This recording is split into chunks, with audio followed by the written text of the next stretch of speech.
Paz do Senhor, crianças da EBD Kids, tudo bem? Hoje eu voltei aqui com vocês e a gente está na nossa semana do quê? De Páscoa! E hoje a nossa história é sobre a Páscoa, tá? Então hoje a tia vai ensinar a Páscoa, como ela foi instituída no Velho Testamento e como ela foi no Novo Testamento, tá joia? Olha só! Mas antes eu quero ler com vocês aqui, ó, Apocalipse, capítulo 13, versículo 8, a parte B. O cordeiro que for morto desde a fundação do mundo. O cordeiro que for morto desde a fundação do mundo. Aqui a gente está lendo Apocalipse, o último livro da Bíblia. Crianças, e o que eu quero mostrar para vocês é que o quê? Que a Páscoa... ela é o que? Ela é a sombra, no Velho Testamento, ela é a sombra daquilo que viria no Novo Testamento, certo? Certo? Entenderam? Então, assim, se você for na rua, você vê a sua sombra, né? Você sabe que é você, mas se uma outra pessoa tiver, ela não define direito. Então, é assim a Páscoa no Velho Testamento. Ela estava apontando para algo, ela estava apontando para alguma coisa. Assim, ó, olha esse livro. Ele, ó, sem figuras, né? Só que ele, no novo, ele já está pronto, ele já está colorido, funciona assim. Então, era algo que não era conhecido de todos, né? Eles não entendiam, mas nós... hoje já entendemos, porque apontava para alguém muito especial. E é isso que eu quero contar para vocês. A gente já leu aqui em Apocalipse 13, 8, sobre que o cordeiro foi morto antes da fundação do mundo. Essa data, então, estava marcada na agenda de Deus antes da fundação do mundo. Olha que data especial! E eu vou contar para vocês aqui, primeiro, a Páscoa, que foi a primeira Páscoa instituída lá no Velho Testamento, né? O povo de Israel, o povo de Deus, estava lá no Egito, mas eles estavam lá vivendo o quê? Uma vida de escravidão, crianças, e uma escravidão desumana, sabe por quê? Eles não recebiam pelo trabalho, eles comiam o resto dos egípcios, eles apanhavam e trabalhavam sem ganhar nada. Então eles estavam ali como escravos, sofrendo muito. Aquele povo decidiu o quê? A clamar, a buscar e a pedir socorro de Deus. Então o que acontece? O nosso Deus, como é soberano sobre todas as coisas, envia socorro ali no Egito. Quando nós clamamos, o nosso Deus envia socorro. Então, Deus envia quem? Um libertador. Um libertador é Moisés. Lembra do menino no cestinho? O Moisés se levanta como libertador daquela nação. Deus usa ele poderosamente. Deus envia naquele lugar, sabe quantas pragas? 9. 9 pragas. Mas sabe, criança, que aí, lá naquele lugar tinha o quê? O faraó. Esse faraó era coração duro. Deus envia as 9 pragas e nada, ele não deixa o povo de Deus ir embora. E o que acontece, crianças, quando as 9 pragas, Deus envia a 10ª praga. A 10ª praga era um julgamento sobre aquele povo. E olha só que interessante. Todas as pragas, elas dão referência aos deuses daquela época do Egito. Que aquele povo acreditava ser Deus, acreditavam que fazia alguma coisa por eles. Deus manda as 10 pragas para mostrar que ele tem poder sobre todas as coisas. E o que aconteceu? A 10ª praga, qual que era? A 10ª praga era que todo filho mais velho morreria dos egípcios, sendo os humanos como os animais. Só que essa praga da morte, ela não viria, olha só, o nosso Deus mostrando que ele tem poder sobre a morte. Sabe, eu já quero te dizer aqui que se você tem algum problema, você está passando alguma dificuldade nessa Covid, o nosso Deus tem poder sobre a morte, tem poder sobre o Covid. O nosso Deus tem esse poder. Olha só. Só que para a morte não passar na casa dos israelitas tinha que haver uma obediência. E qual era essa obediência? Eles tinham que o quê? Pegar um cordeiro sem defeito, matar ele, pegar o seu sangue e passar sobre os umbrais da porta. E a porta ali que não tivesse o sangue, se ele fosse israelita e o sangue não tivesse na porta, o anjo da morte passaria e aí morreria também ali o filho mais velho. Mas todo aquele que cresce, que fosse obediente, que pegasse o sangue do cordeiro e passasse nos umbrais da porta, e ali não haveria choro, porque naquela noite, quando deu meia-noite, no Egito havia choro, pranto, mas o povo de Israel era só adoração ao Senhor. E aí na mesa deles tinha que haver pão e tinha que haver também as ervas, que eram as ervas amargas, e o pão sem fermento, para eles entenderem que o pecado ele só aumenta se nós prolongarmos ele, mas nós, como estamos escrito, nova criatura, o fermento significava isso, tá? Nós, como servos de Deus, o pecado não pode haver em nós, tá? Então, o que acontece? O que aconteceu quando deu meia-noite, que houve choro, aquele povo pediu para que o povo de Israel saísse, e ainda deu muita riqueza para eles saíram. E qual era a ordem do Senhor? Que aquele povo de Israel tinha que ir de ano em ano comemorar o dia da Páscoa, para lembrar como que eles foram escravos no Egito, o sangue nos umbrais da porta, o cordeiro, tudo tinha que ser feito, imolado do jeito que foi lá no dia que eles saíram, para eles relembrarem, em memória.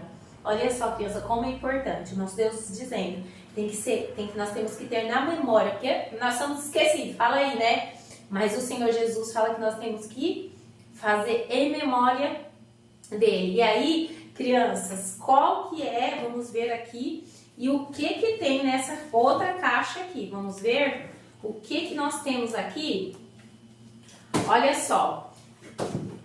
Qual que é a luz dessa velha Páscoa que nos reflete a luz da nova Páscoa? Os profetas do Antigo Testamento, se nós lemos a palavra de Deus, todos diziam que que Deus enviaria seu filho, que enviaria um libertador, que enviaria o cordeiro mudo que ia para a cruz sem pecado. Jesus vem, nasce de Maria, cresce, prega o evangelho, cura, né? Faz grandes milagres, escolhe seus 12 discípulos. E o que acontece? Jesus fala para eles, antes da sua morte, comemorar o quê? Que eles iam comemorar a Páscoa naquela época. Jesus ia comemorar conforme está aqui, certo? Jesus fala para os discípulos o quê? Vai preparar a Páscoa. Então eles vão preparando conforme eram as instruções ali do Velho Testamento. E eles estão sentados no jantar da mesa de Páscoa.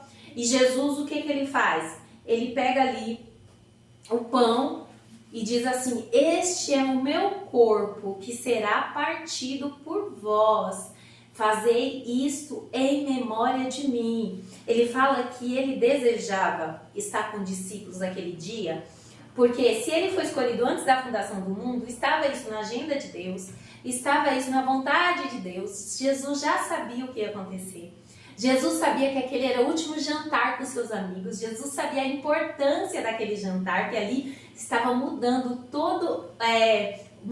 dando uma visão, né, do que era do velho para o novo, estabelecendo a nova aliança, né, o novo pacto. Que acontece? Jesus pega ali o suco de uva e fala para eles que agora aquele cálice, ele dá graças a Deus e fala que aquele cálice agora é o sangue dele que vai ser derramado naquela cruz e que nós tínhamos que fazer em memória dele. Então ele estabelece ali a Páscoa. E o que acontece, crianças? Logo depois que acontece tudo isso, Jesus desce para orar com seus amigos, vai no monte orar com seus amigos. E a Bíblia fala que quando eles estão orando ali, chega o traidor com o quê? Com os soldados, né, crianças?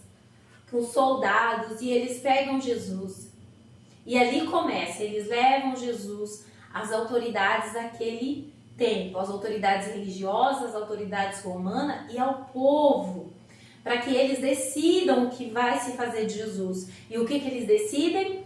Que eles vão levar Jesus para a cruz, crianças. E aí começa todo o sofrimento de Jesus, porque Jesus é cuspido, Jesus é açoitado de todas, leva muita chicotada, açoitado de todas as formas. Ele sofre muito, muito, muito, muito por nós, crianças, muito. Né? Toda a humilhação, abandono, porque os discípulos os abandonaram. Ele sofre, ele sendo o rei, Deus, ele sofre por nós, seres humanos. Ele sofre por nós, por isso que nós hoje estamos contando isso para vocês. E Jesus vai o quê? Vai para aquela cruz. Ele, ali no final, entrega o seu espírito a Deus, crianças, e ali ele morre. Só que a Bíblia fala que Jesus não fica ali. Sabe o que acontece? Esse Jesus que foi, ele ressuscitou, crianças. Tanto que diz que em João, que Maria vai ao túmulo de Jesus e ela fica ali assustada, apavorada, porque ela não vê o corpo. Mas naquele lugar ela encontra 2 anjos que ela tá chorando de ela. Por que choras, mulher? E ela diz: ai, porque eu vou levar o corpo do meu Senhor. E logo depois Jesus aparece e ela vê, e ela pensa que é o jardineiro, e ela fica: onde você colocou o corpo dele? Me diz. E ele fala: Maria, Maria. Crianças, ela automaticamente reconheceu a voz do seu pastor. E ela diz: mestre. E ali Jesus depois tem um encontro com os seus discípulos, fica 40 dias aqui. E a Bíblia fala que esse Jesus que desceu, ele subiu. E eles viram ele subindo, subindo, subindo, subindo para o céu, crianças. E ele falou que foi preparar um lugar para mim e para você. Olha só, então, crianças, essa é a história da verdadeira Páscoa. Nós também escravos no mundo, escravos do pecado, e Jesus ele vem para nos tirar, nos libertar. Ele vem como libertador, mas ele também vem como cordeiro mudo, que vai e a ceia é para a gente lembrar o que? Toda vez que eu tomo sangue, eu sou casa de Deus. Antes era nos umbrais da porta, mas hoje, quando eu bebo o suco de uva, é o sangue de Jesus me limpando de todo o pecado, me fazendo lembrar a memória que ele foi, mas que ele morreu, mas ele ressuscitou. E ele falou que ele vem nos buscar, hein? Ele falou que ele vem nos buscar e eu creio. Você crê nisso? Eu creio. Diz aí, eu creio. Glória a Deus por isso. Glória a Deus por essa história. Essa é a história da Páscoa, crianças. Então aqui a Páscoa é uma sombra daquilo que se concretiza no Novo Testamento. A velha Páscoa, porque um cordeiro, um animal, ele não poderia limpar os nossos pecados. Mas Jesus, como cordeiro santo, imaculado, esse poder ele tem de perdoar os nossos pecados, sarar nossas feridas, porque a Bíblia fala que ele levou sobre a cruz tudo isso, crianças. Então, Cristo é a nossa verdadeira Páscoa.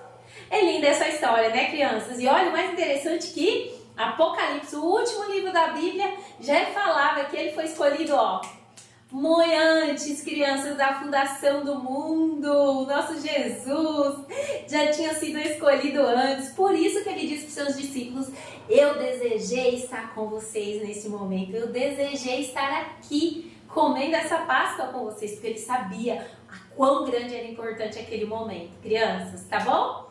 Então essa é a nossa história de hoje da Páscoa, da EBD Kids, crianças.